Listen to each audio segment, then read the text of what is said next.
Okay, so this is EE 610, lecture 13. We are looking at the impedance transformations through a MOSFET. So the circuit we were looking at is, this is grounded.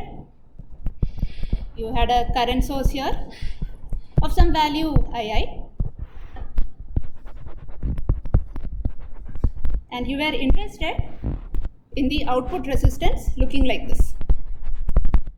Okay. So if RDS equal to infinite, what is your R out? Simply infinity. Right?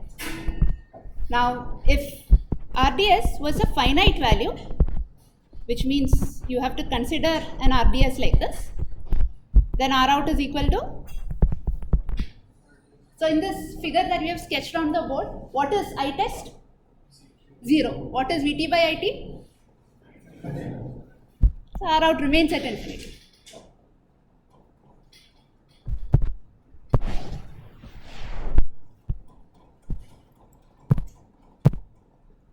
Okay. So now let's say your current source had some resistance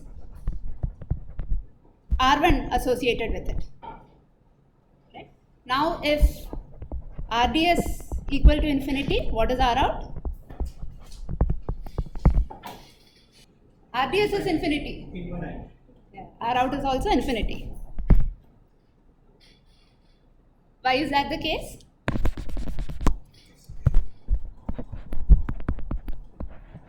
So you put a V test, some current, we are looking at some current I test flowing through this. So your II equal to 0, right, which means this path is on.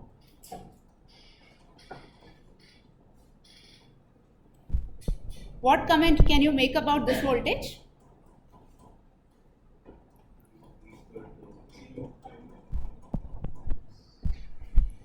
Right, so a quick test you can do is, let's assume that Vs was a positive value. Right? If Vs is positive, then you will have a current flowing like this. You will have a current flowing like this. What is a current flowing through this? So this is GMVS. Through RDS, what is the current that can flow?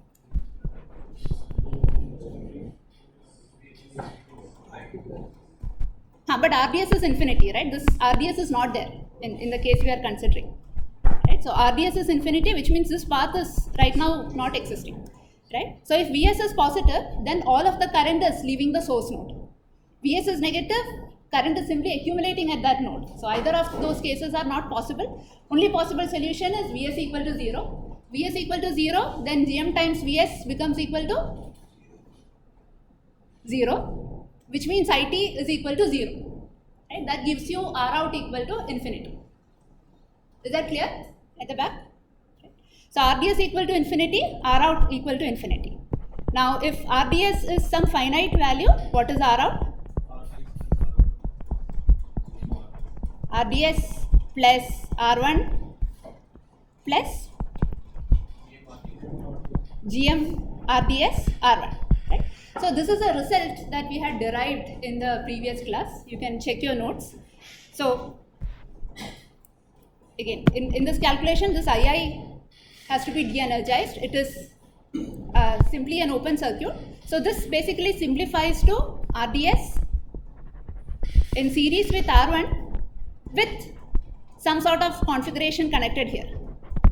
Right? And basically this is your MOSFET connected like this.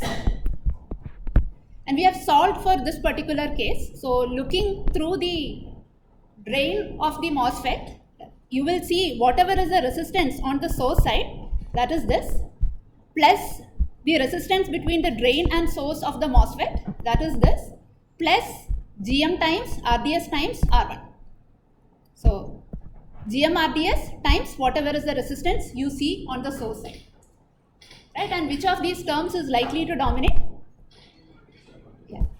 Anyways, if you assume that you have a very decent transistor, which means it will have a high intrinsic gain, so Gm RDS times R1 is going to be the dominating factor. So now let me give you another interesting circuit.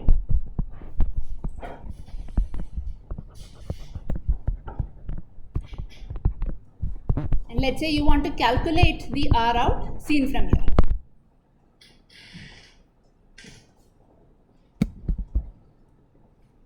So for RDS equal to infinity, what is the value of R out? Infinite. Looking through the drain of the transistor, if the RDS is infinite, R out is going to be infinity.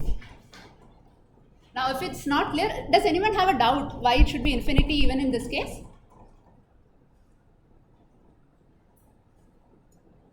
Is there a way to quickly see the result given that we have seen similar results earlier? So I could model this part of the circuit as some equivalent resistor, right? And looking from here, what would be the equivalent resistance of this? That is equal to infinity. This is the result that we just saw, right? If RDS is infinity, R out was equal to infinity, right? So now the circuit simplifies to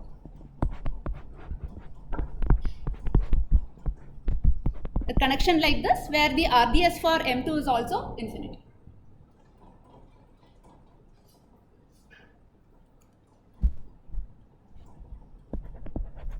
Now RDS is a finite value.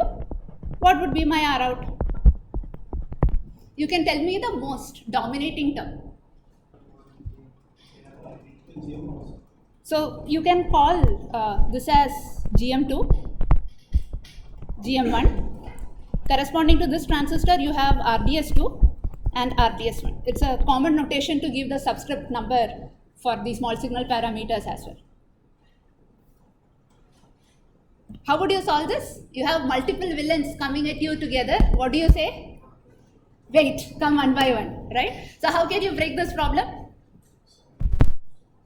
Just the way how we broke it earlier, right? So I will first calculate what is the resistance looking from here, right? And I will simplify my circuit like this.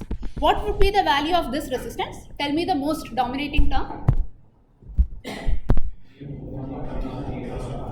That will be the intrinsic gain of M1 into the source resistance seen by M1. Right? And now here you have RDS2, you have to calculate R out. What is the expression?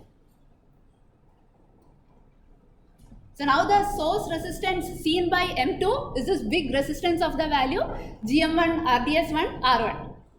Right? So you have to multiply that with the intrinsic gain of M2. Right? So the expression becomes GM2 RDS2 into GM1 RDS1 into R1.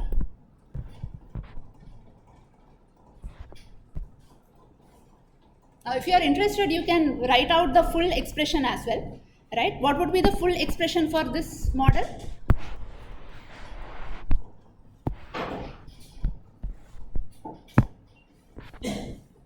What should I write here if I wanted the full expression?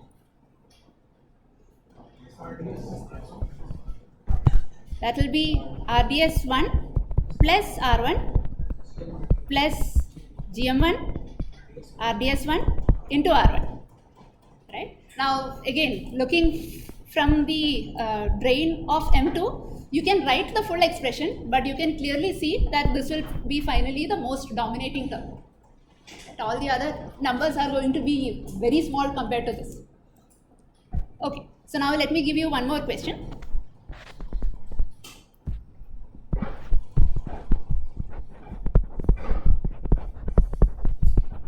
This is M2, M1.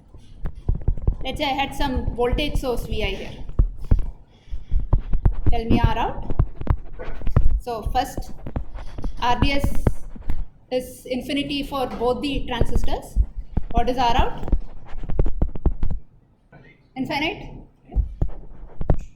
Now we have a finite RDS. What would be the value?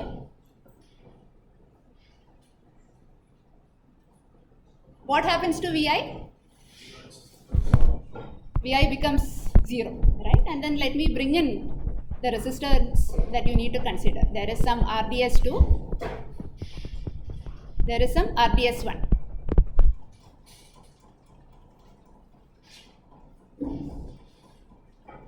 Again, when multiple villains come at you, tackle them one at a time.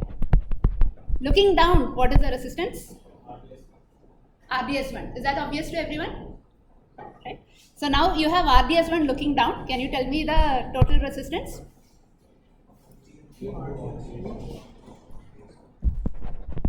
So R out will be equal to, so let me quickly sketch out the circuit you should be looking at now. This is connected to ground.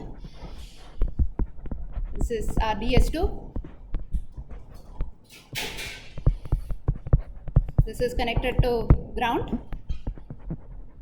And this is RDS1. Does this transistor make any difference? Right? No current is flowing through it. So I can completely remove it. So now you can see that looking down you simply have an RDS1 resistance. So now tell me the expression. This will be GM2 RDS2 into RDS1. Again, this will be the most dominating term. So far okay?